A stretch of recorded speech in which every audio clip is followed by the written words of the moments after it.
And they're off. Very even start. Mr. Machu Picchu gets the first call. Cullen J comes through along the inside second. Then Bro third through the opening furlong. Run for Kidder on the extreme outside. Silverado Storm is next. The two trailers are Binging, who races just in front of Distant Fleet. Into the far turn, Mr. Machu Picchu and Cullen J heads apart for the lead. Run for Kidder, two off the pace in third, and having to steady sharply there, might have hit the rail, was Silverado Storm. That was very strange as they come toward the quarter pole.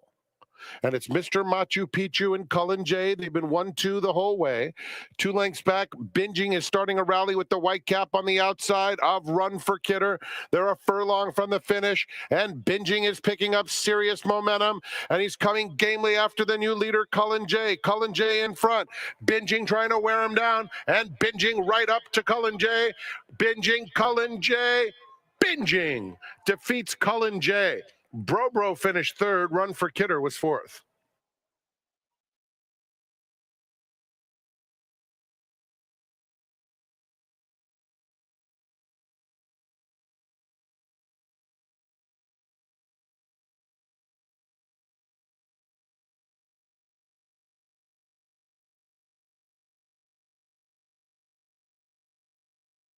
You're in the gate.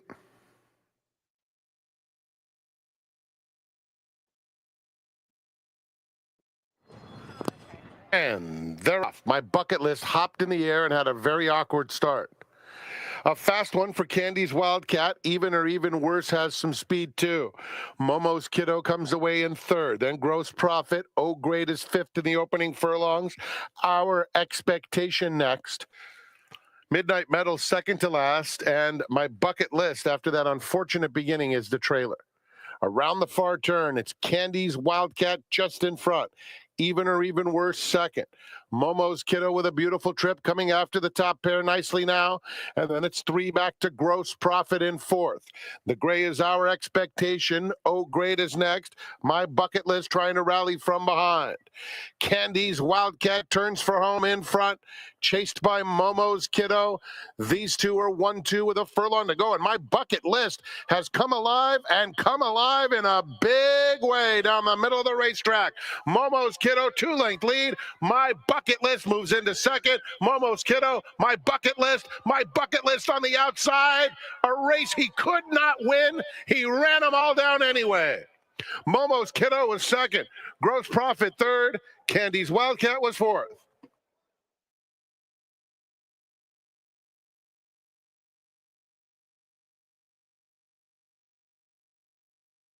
The 8th closes out the afternoon with a scratch at number 7, Rich Gold. There is super high 5 wagering in 25 minutes to post.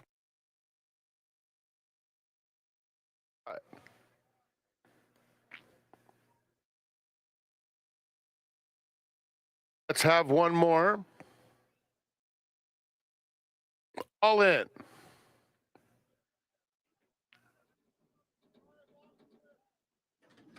And they're off. Impossible Task flies out of the gate, goes straight to the front. Let's have one more, has speed. Ubakakeo.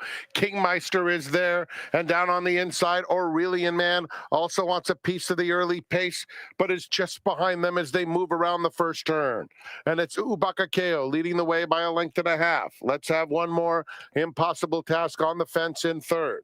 Then Kingmeister, Aurelian Man, 5 lengths off the leader.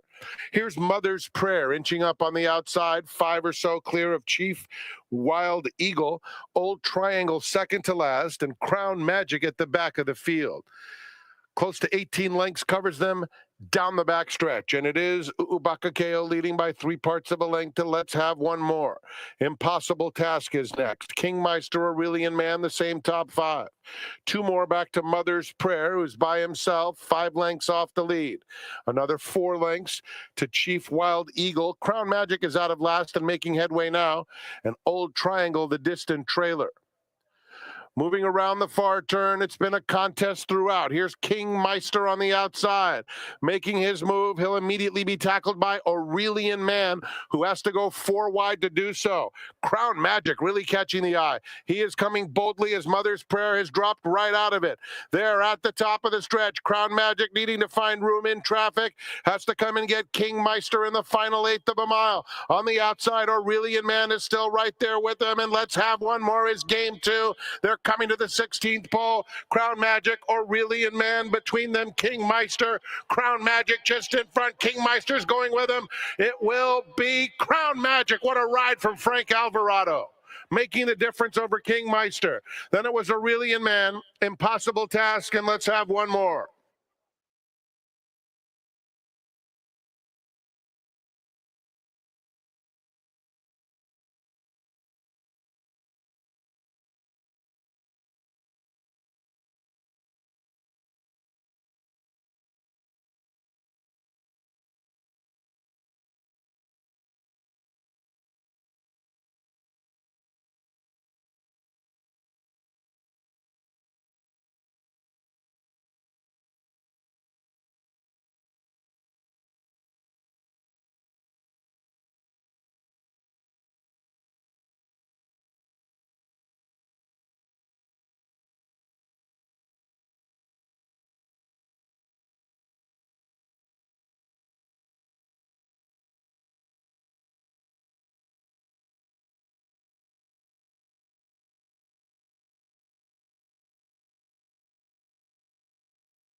I want you to spend a minute thinking about what type of horse player you are. Are you a horse player that basically tries to find a winner but never considers the results? As an example, let's just say you play the race and you lose. Do you just turn the page and then automatically start handicapping the next race? Or do you take a look at the payouts and do you kind of analyze each and every pool? Do you see what the exacta pays, the trifecta pays, maybe the pick three? And do you think about, what did I do wrong? How did I not hit the winner? You should be spending more time thinking about what the horses pay as opposed to handicapping the actual race. We all know, generally speaking, who the winner is going to be, but how much time do you spend thinking about making money? Well, our seminar guest today does exactly that. He spends more time thinking about how much money he's going to make than he does handicapping the horses. His name, Leo Vukmanovich. Vukman, happy Saturday. Welcome to the seminar. Oh, pleasure to be here, Tom. It's great to have you here. Yeah. Now, you know, value is a word that everybody throws around, but you actually spend a lot of time, and we spend a lot of time together, Nettie Logan, talking about the results of the race. Dollar trifecta pays $135, and it's three logical horses, and you're blown away that the payout is 135 to 1. You pay close attention to what the payoffs are and try and learn from them and try and apply that to get to take as much money as you can out of this place by the end of the day. Yeah, you have to really pay attention to everything. I'm a detailed guy, and I love looking at all those things. And just one of the things that's really great about Santa Anita is they have the $1 trifecta now. They don't have the 50 cents. They got all these opportunities. $3 late pick three, $5 late daily double. You got to sharpen up. All low takeouts, and then so there's really but it's hard to spread in those races because the denomination is higher, which is key. And the other thing too is, a lot of people complain, oh, the field size is too small and all that. And it's like, look, there's ways to make money. You just might have to multiple your tickets a little bit and buy them more to get what you need to do. But I have some really good strategies about betting multi-bets and really focusing on, if I like a favorite, I'll use single the favorite, right? Sure. Or I'll throw the favorite out and I won't use them at all. So if you try to use both, you're wasting money. You're spending a lot of money to make money. Whereas if you really define those tickets, what matters is in the long run, right? In the long run, you end up being better off. You talked about pressing your opinion, so let's use the $5 late daily double as an example. You actually played it last Saturday, paid very well, but you just didn't play it for $5 because you had a strong opinion. You liked the Richie Baltas long shot in the last race. You actually pressed it, and because it was a higher denomination, minimum wager, lower takeout, you actually kind of hit a home run. Yeah. So that was Baltas was in the second to last race. He was on a horse called Hornsby that a couple of people pointed out to me that they thought he was going to be maybe a different horse because he paid around $30 and right. 40 actually, and then got Ante Giorgi on him first time he rode for him. And your guest was talking about him. I think he gave out the horse as well. Fernando Navarro, his jockey agent. And the horse in the last race was. Was morning lined around 10 to 1, and there was an also eligible, which I like, because the horse got in, and that horse ended up being about $20, and so I didn't just play a $5 one. I kind of multiplied it quite a few more times to make a score, right? So then what that does, what's great about you could be losing or you could be, but if you think long term, right, and you're not getting murdered, a lot. One little score like that just puts you in the black, like with no time, right? Well, that wasn't just your only score over the weekend, Leo. We have a little contest here on track called the 2020 contest, and what that is, you can play on track. And I would encourage everybody listening to play. Let's put up the graphic. There it is, 2020 live money contest. It's held on track here at Santa Anita, Leo, as you well know. $20 is your bankroll. $20 goes to the prize pool, and it's so simple. You just have to make 5 wagers on horses of your choice. $2 win, $2 place. Nothing could be easier, right? So you're turning your $20 bankroll. You played it on Saturday. You won. You wound up winning a $500 seat for today's contest. Yeah. Then you came back on Sunday. You played again. You won again. So you got another $500 seat. So effectively, you put up $80, $40 on Saturday, $40 on Sunday, and you wound up winning $1,000 worth of tournament entries that hopefully today you'll turn into a big home run. Yeah, I'm ready for today. So I'm ready for the races today, and I'm ready. I got some really strong opinions, and I have a really good strategy when it comes to those type of tournaments, and I'm excited about that. But what's interesting about that the 2020, I think it's been called different things throughout the year.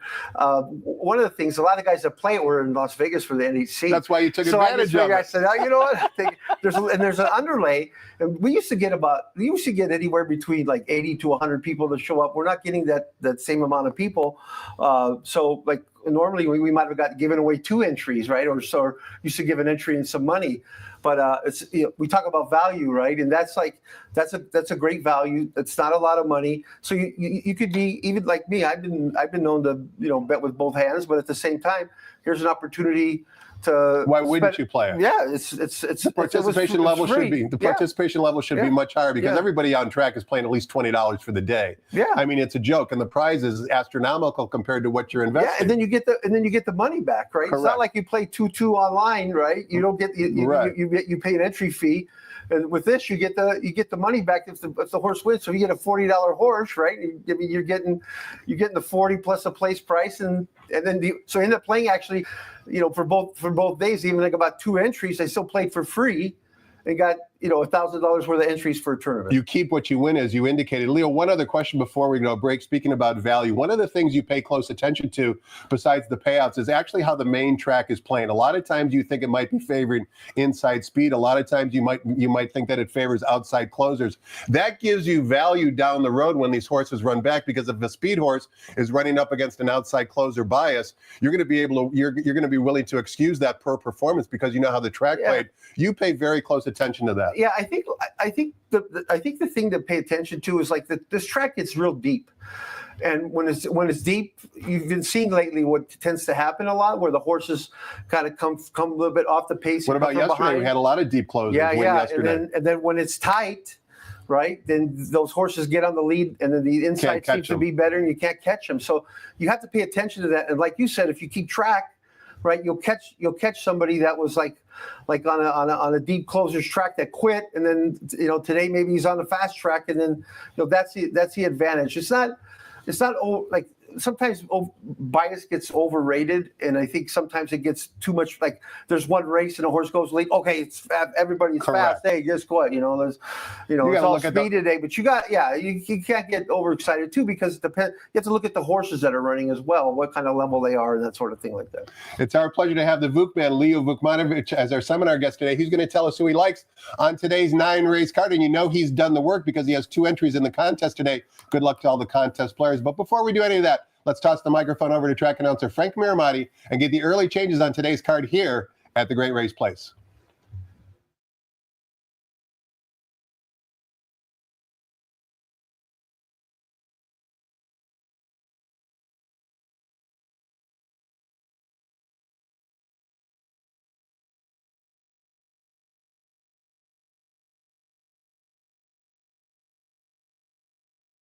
Good afternoon, ladies and gentlemen, and welcome to Santa Anita Park, the Great Race Place, where the track is fast, the turf is firm, and the rail on the turf is out 10 feet. Here are the early changes. Race 1, scratch number 7, Newlands. Early pick 5 kicks off with race 1. Jockey Diego Herrera is at Turf Paradise today, so in the second, number 3, Zombo Bombo, make the jockey Antonio Fresu. Race 3, Blinker Notes. In the fourth, we start the $2 pick 6. No show wagering. Scratch 1. Bad to the Bones. Number 1, Bad to the Bones is out of the first leg of the pick 6. No show wagering. Race 4. In the fifth, scratch 3. Money makes money. Late pick 5. All turf pick 3. Both start with our fifth. In the sixth, number 7, Sawyer's Speed, £1 over. Race 7, the grade 3, San Luis Rey. No changes. In the 8th, scratch number 1, Havoc, and scratch number 10, Tequila Talking. 1 and 10 are out of the 8th. And in race 9, number 7, Cornelia Fort. The jockey, Tiago Pereira, there's more than $12,000. In the super high 5 carryover, nobody hit it yesterday. The Coast to Coast pick 5, another great payoff yesterday. It combines races from Gulfstream Park and Santa Anita Park with a player-friendly 15% takeout and a $1 minimum wager. Starts today in just under 2 hours with Gulfstream's 9th. They'll be at the gate for the first in 58 minutes at 1 p.m. At this time, we go back to Quigley's Corner. If there was a Hall of Fame for the Eddie Logan Suite, his guest today would be first ballot, the Vuk man, Leo Vukmanovich, in the house.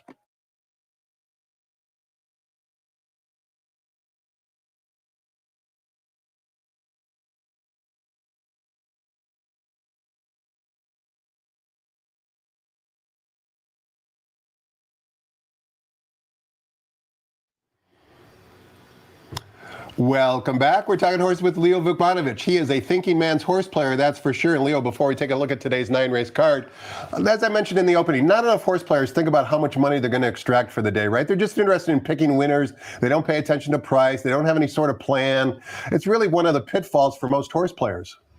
100%. You have to. I mean, the whole job is to win money when we're here, right? That's what it's all about. So how are you going to attack the card? You're going to play, are you going to press your win bets? Are you going to play a pick 3? Are you going to play a pick 5? I mean, you have to have a battle plan. And you look at today's card. I look to find where the strength is in the card for me, right? And sometimes early, what's been happening lately, they don't card. The field size ends up being a lot less earlier in the card. That's an example where there might be 3 or 4 favorites that you could single, and then you can or beat depending upon how you then you can make a multi race wager. Multi-race wager, and then multiply it by X number of times, and then try to think, okay, here's what this is going to pay. Let me see. I'm going to try to take out, 2,000-3,000 from it. This is how I'm going to do it. That's what it is. And then the later parts of the card, they tend to fill up a lot better. And then that's where I really like to attack, because if I think there's a vulnerable favorite, or even a favorite and second choice, and there's a big field, I'll play vertical. So I'll play trifecta, superfecta, trying to beat those horses to get a nice payoff, or stick to the multi, or even make a win bet. I don't usually play doubles until the late double, because the value's there. I mean, if you look at the pools now with the new $5 daily minimum. double, minimum. I think last Saturday was like close to 300,000. Normally the double pool's like 100,000, right? And the importance of that is you can actually make a good size wager without impacting the return on your wager. Right. And then the other thing too, it's good for business, right? It's good, people like it. It's the end of the day in North America. I think that's why players really embrace it, is because there's no more wagering left other than Los Alamitos at night. So if you want to make a good score and you're either stuck or having a good day, the $5 late daily double, the $3 late pick 3, you can do that. I think on that day, on the late pick 3 on Saturday paid 36,000. Jeez, that was I talked about this on St. Patrick's Day pick 6 on Monday when we raced on Monday. One winning ticket paid $51,000. $24 was the actual cost of the ticket. So people have these preconceptions. Oh, you need a big ticket to hit the pick 6. Oh, small fields, there's not going to be any pads. You're a perfect example of, despite the small fields, you can still make money. You just have to become a better handicapper. 100%. And then what I focus on a lot, like the early pick 5s, the low takeout, those bets we talked about are low takeout. If you go long term, that's the advantage that I get. And right, when you have carryovers, same thing. You want to play those because you're lowering the takeout. So, and a lot of people think, oh, takeout doesn't matter because I don't win, or all these different things. But it really does when you look at your bets. And that's the other thing about really recording your bets and understanding what you bet, so you know, so you can look back, right? Because sometimes I'll look back and I'll say, man, I've been playing these supers, I'm not hitting anything. Maybe I'll back off. Right? Sure. Well, speaking of carryovers, we do have, as you heard Frank Miramati mention, a $12,000 super high 5 carryover in race number 9. We'll get to that, but as Leo gives out his selections, make sure you listen to his reasoning behind it and maybe how he's going to attack the race, because that's really his biggest strength as a horse player. Leo, we kick things off here in race number 1 with the 50-cent early pick 5. The rails today are at 10 feet, and the first race, is on the turf course. It's 1 mile in distance. It's for maiden claiming 3-year-olds in for a $62,500 tag. Scratch the 7, leaves us with a field of 6. Number 2, coming in a little hot, taking a drop down in class for trainer Tim Yakteen, is the 9-5 morning line favorite. Give us your thoughts on race 1. Yeah, that's a normal horse that I would usually play. He's dropping from straight maiden into a tag He's the only one other than the 4 that is actually doing that. But I wanted to go elsewhere because one, there's no really value in a 6-5 shot for me. If I miss with him, I just turn the page and go to the next race. The horse I landed on was Dirty Words. The horse sprinted 2 times. Now he's actually going to route. And I think he's just going to be in the right place at the right time. I think he's going to get to the lead. I'm not sure exactly what the 4 jumpers cables is going to do. He might go, but if he does, then the one can back off. I think the one's going to get the right trip. I think the one's the right price.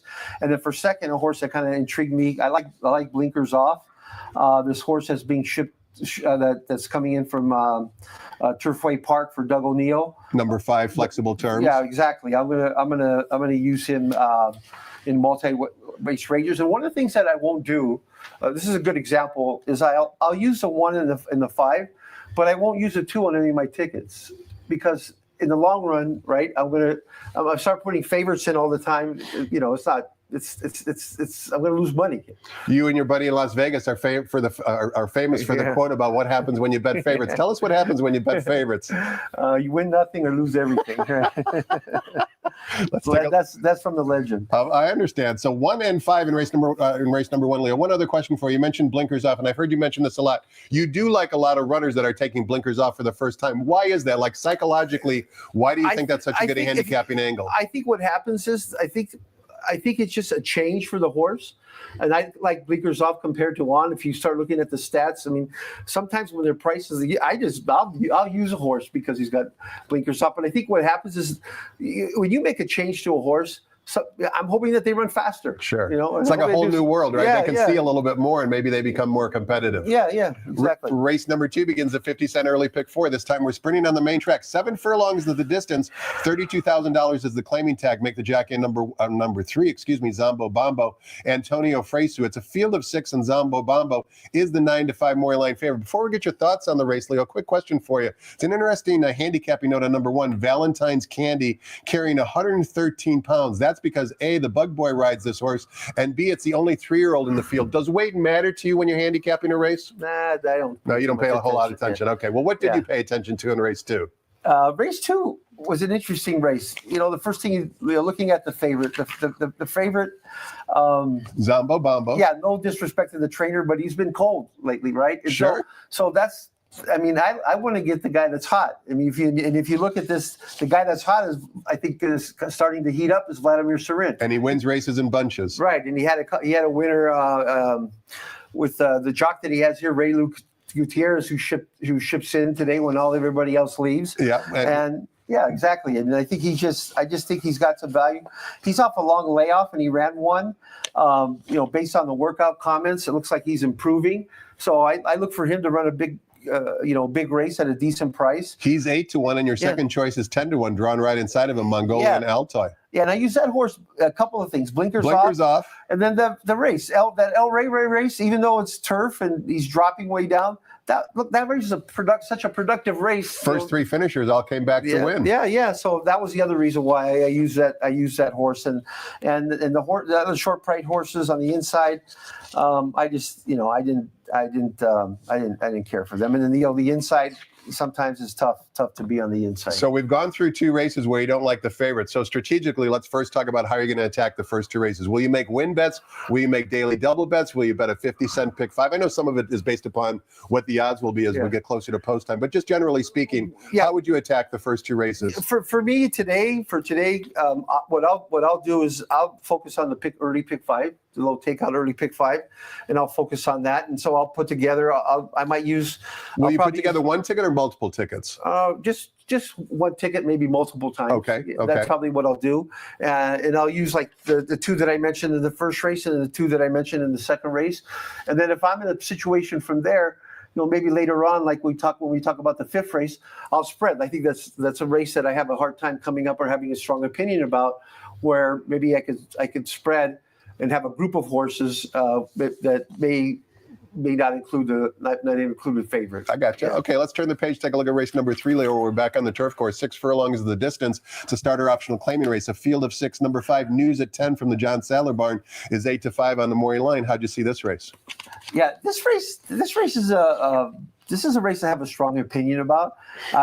First of all, when you do look at the favorite, this horse is dropping, way down in class. Plus, John Sadler, he was kind of cold, and then he had a couple of winners last weekend, and I think on when you had your guest on One Leva. Yep, One Leva. Yeah, I brought him good luck. Yeah, that was it. And then another blinkers off horse as your top selection. Yeah, and this is an interesting horse. This horse laid off for quite some time, and I've actually been focusing on a lot of layoff horses and trying to understand, because that's where there's some value, right? There's some value on a horse that's laid off. First thing that comes out of everybody's mouth is, oh, they need a race, right? And it's like, no, I'm looking for that horse to be ready to run. I think this horse was ready to run last time. Just missed by a neck. Right. He comes out of a 25,002 life, which is, part of everybody in here is the lowest, pretty low class. And then what the trainer does, he's a sharp guy, and I like betting his horses, and I like betting the jockey that he has on. He puts his horse, he protects his horse. He puts his horse in a good spot. And if you watch Hector Berrios, like, he just knows how to ride that horse. He does. And when you're putting your money down, like, there's certain jockeys that I really like to gamble on. You can play them with confidence. Yeah.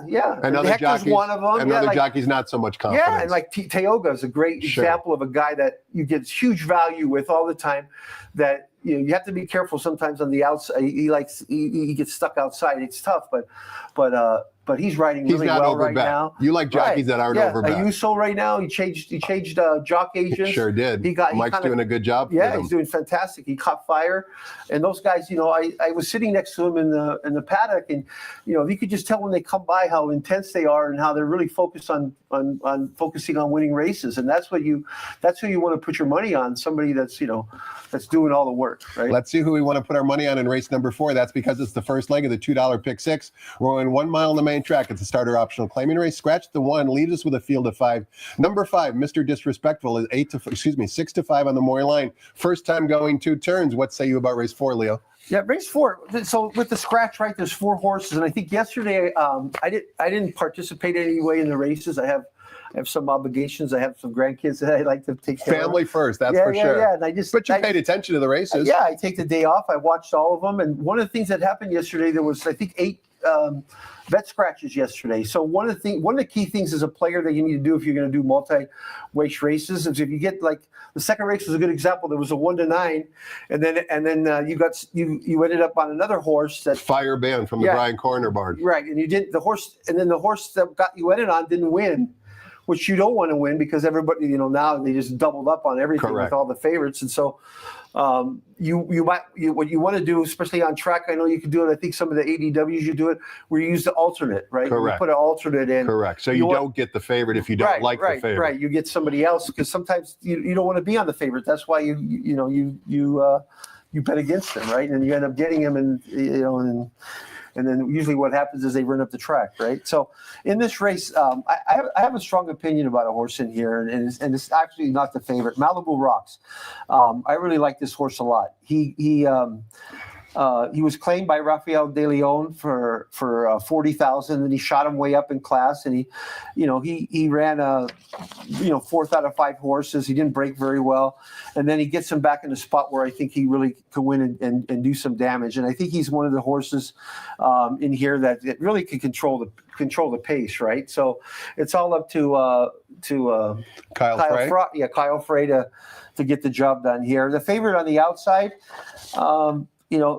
I'm a connections guy, all right? I mean, no disrespect, but the trainer's 0 for 11, right? I want to see him win before I bet him, so I'm gonna go against him. 4-1 in race number 4. If you take a look at the PPs for number 4, Malibu Rocks, Leo's top selection, you can see he got dusted by Cowboy Mike. No disrespect, but Cowboy Mike would be 1-9 in this field, so certainly all of them would basically be in the same position if they ran against Cowboy Mike as Malibu Rocks did last time. Race number 5 begins both the 50-cent late pick 5 as well as the $3 all turf pick 3 with a low 15% takeout.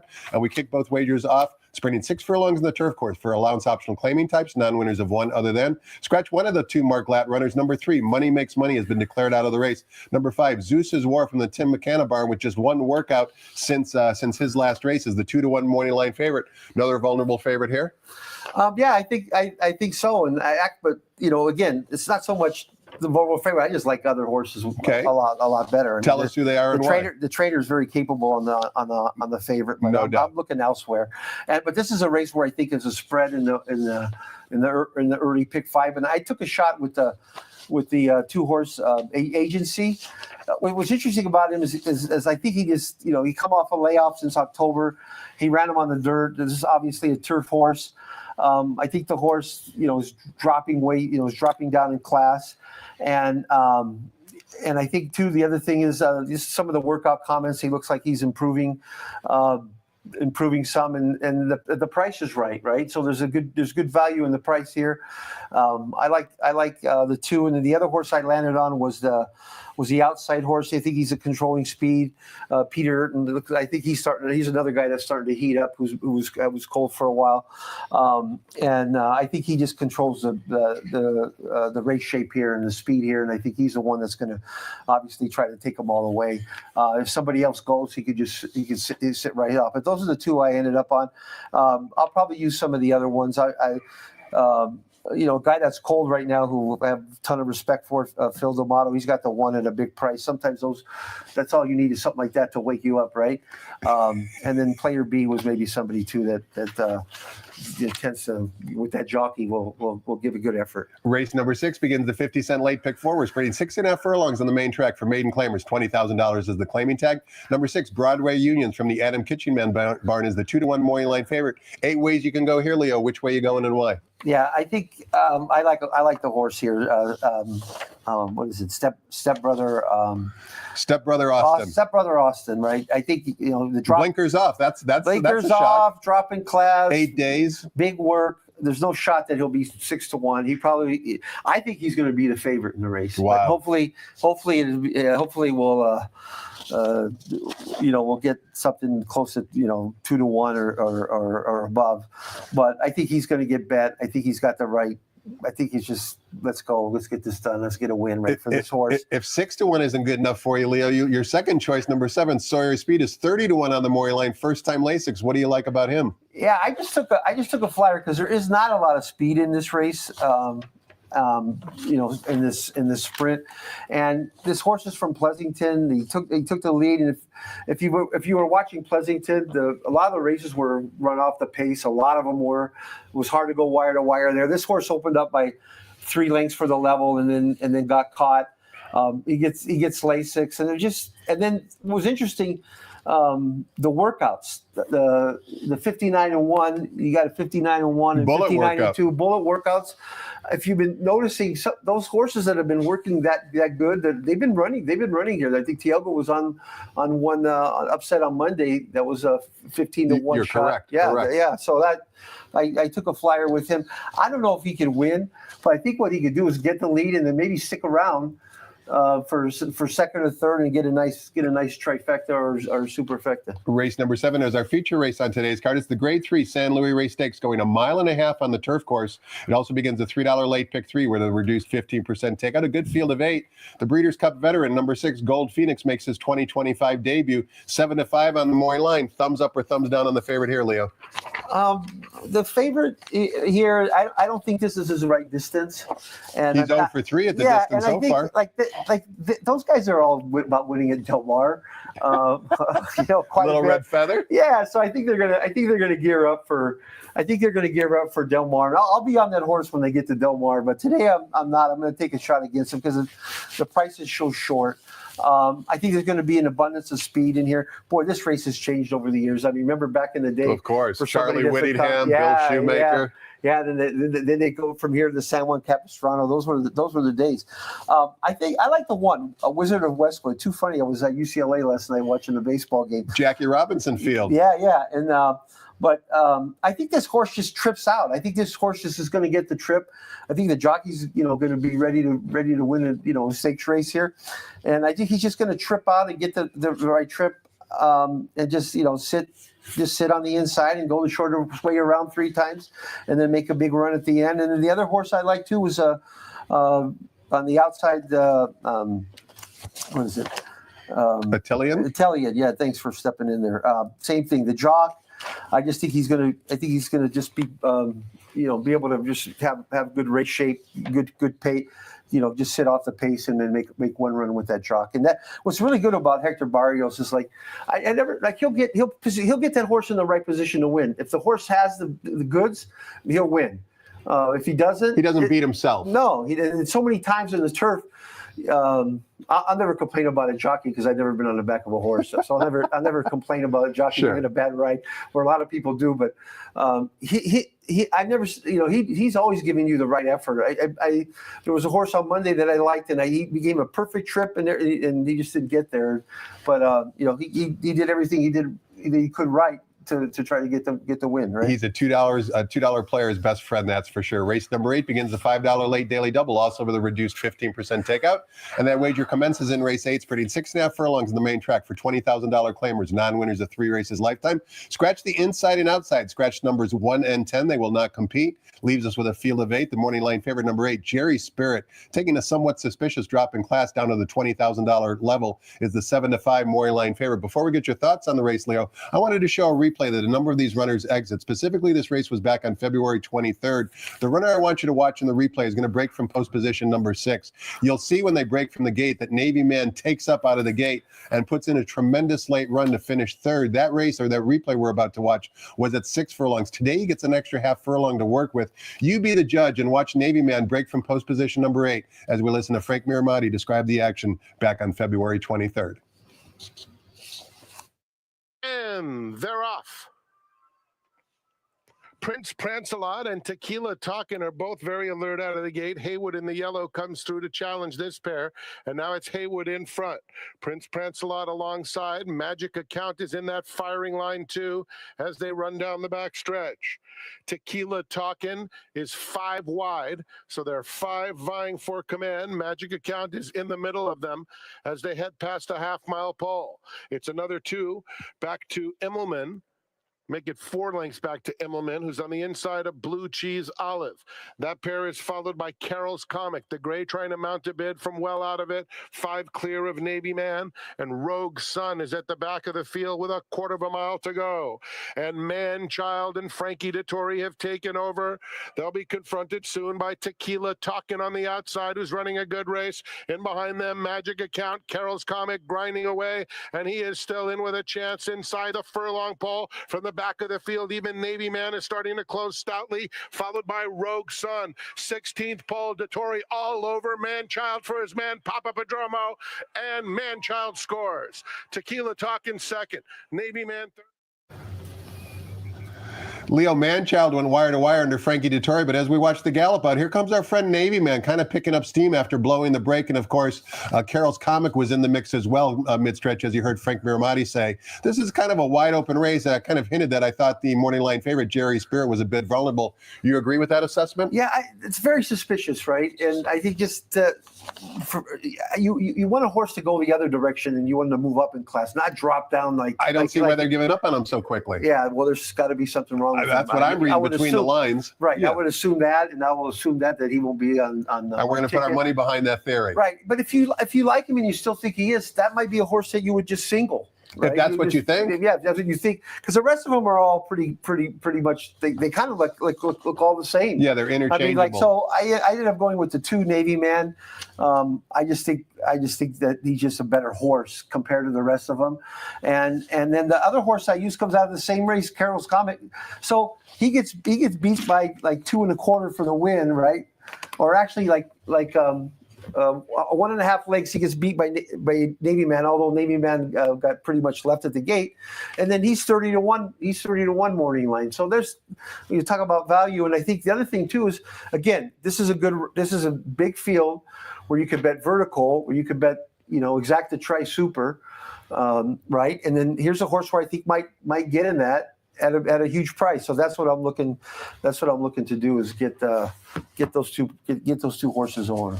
Race number 9 closes out the card, offering $1 super high five wagering. And as mentioned, as you can see on the graphic, super high five carryover of $12,000 in race number 9. And we're going 1 mile on the turf course for fillies and mares, allowance optional claiming types, non-winners of one other than. Take note that the jockey number 7, Cornelia Fort, is Tiago Pereira. We've got a field of 9, the morning line favorite number 6, Eternal Rain, who just missed last time out to a subsequent stakes winner. Phil D'Amato trains this son of Invincible Spirit. 9-5 on the morning line. We need a winner for a dinner, Leo. Who's it going to be and why? I like wordplay. I let it on wordplay. I like the blinkers off. I get the right shot. But one of the things that the horse is doing is he sprinted the last 2 times and he goes back to routing, where I think that's where he does his best running. So I think that's where I think that his strength. Sometimes too much. What I hear from the trainers is like how challenging it is to get a race to fill, right? So then you have to make a decision. Do you run a horse in a race that maybe you don't feel confident that the horse could win at, and then you end up putting him in the race just to keep the horse in shape and keep the horse fit? You have to read between the lines, right? So that's kind of like one of the things where he sprinted the last 2 times. He tried him down the hill, then he tried sprinting with him, and I just think, and then so what does he do now? He takes the blinkers back off. He's trying some things to get him over. That was one of the horses that I thought was strong, and then the other one too, Needle Point. That horse is an interesting horse because I just think if you look back at the replay, he was stuck way in the back in a slow pace where the horse went wire to wire, and he had a lot of traffic and everything else. And then if you wait till you watch the gallop out, because a lot of times you like to focus on the gallop out, but it wasn't so much the gallop out going out; it was coming back to the unsaddling area. To get unsaddling area. This horse looked like he was still running in the race. It was like, what? So I thought that was some good. Those are good value prices. Those are good morning line value prices. I think they'll both be a little bit shorter. And there was one horse that's not on my list that I was actually talking to Sebastian today that he pointed out to me that he thought that Saturday. Yeah, it's the Run a mile in my shoes. Right. He's stretching out. He might have some controlling pace. He might have a lot to do with what goes on in the pace. And then here, Raylu shows up on this horse, right? And he's very capable. And for a guy that, how do you lead off Jeff Mullins off your tickets, right? 4-3-1 to close it out. I told you Leo shops for value, and you saw a demonstration of that over the last 30 minutes. Nothing but prices, primarily with horses taking blinkers off. Pay attention to that angle. Pay attention to what Leo had to say about paying more attention to the results of the race rather than trying to identify the winner. You'll make more money if you do that. Leo, thanks so much for your time and insight today. Pleasure to have you here on the seminar. Pleasure to call you a dear friend.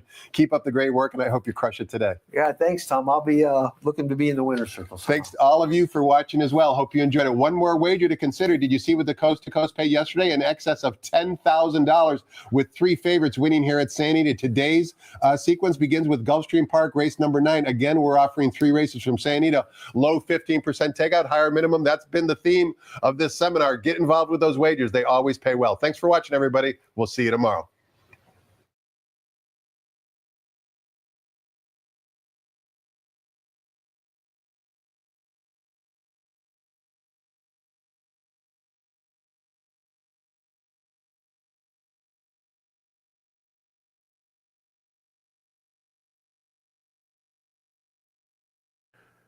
Ladies and gentlemen, please rise for our national anthem.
Good afternoon and welcome to Santa Anita Park, the great race place. The track conditions are brought to you by John Deere. The main track is fast, the turf is firm, the rail on the turf out 10 feet for this racing program. In the first, start of the early pick 5, scratch number 7, Newlands. Race 2, leg 1 of the early pick 4, number 3, Zombo Bombo, the jockey Antonio Fresu. Couple of blinker notes in the third.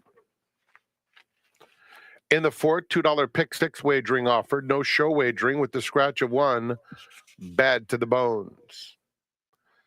In the fifth, scratch number 3, money makes money. Late pick 5 and all turf pick 3 start with the fifth. In race 6, start of the late pick 4, 7 Sawyer Speed, 1 pound over. Race 7 is the grade 3 San Luis Rey. No changes.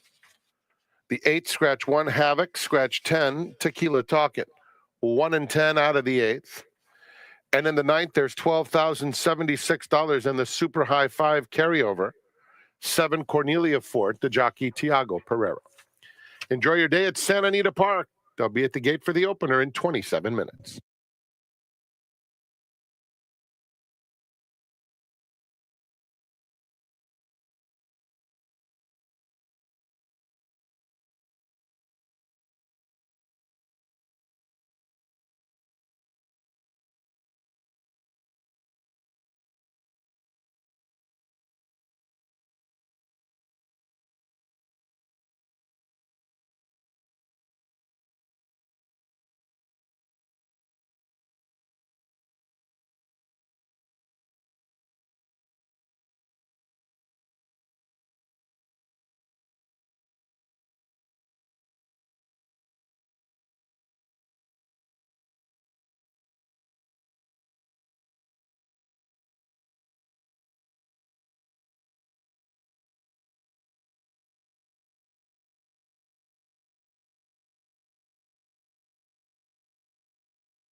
Be a smarter better with First TV, the best horses. With thousands of exclusive morning workouts. All at your fingertips and delivered right into your inbox.